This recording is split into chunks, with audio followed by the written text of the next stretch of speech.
ടൂറൊക്കെ പ്ലാൻ ചെയ്യുന്നുണ്ടല്ലോ വല്ലതും നടക്കോ? അങ്ങനെ 2-3 മാസം ടൂറൊക്കെ പ്ലാൻ ചെയ്യുന്നുണ്ടല്ലോ വല്ലതും നടക്കോ? അങ്ങനെ 2-3 മാസത്തെ തീവ്രമായ ചർച്ചകൾക്കൊടുവിൽ ഞങ്ങളും ടൂറ് പോയി.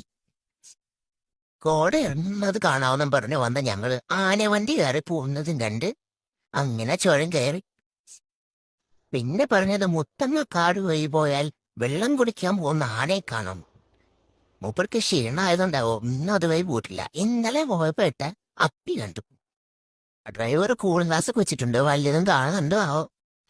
പിന്നീട് അവിടെ കണ്ടത് സ്മാരക വേർഷൻ ഓഫ് ഡാൻസ് ആയിരുന്നു. ഗൈസ്, മുടിയാട്ടമുണ്ട്, കരകാട്ടമുണ്ട്, മയിലാട്ടമുണ്ട്, അങ്ങനെ എല്ലാവിധ അയഞ്ഞാട്ടങ്ങളും ഉണ്ടായിരുന്നു. അങ്ങനെ ഞങ്ങൾ എത്തിച്ചേർന്നത് നമ്മുടെ ഹിമവത് കോൾസ്വാമി പേട്ട ടെമ്പിളിലാണ്. അവിടെ നിന്ന് നേരെ നമ്മുടെ റിസോർട്ടിലേക്ക്. അവിടുത്തെ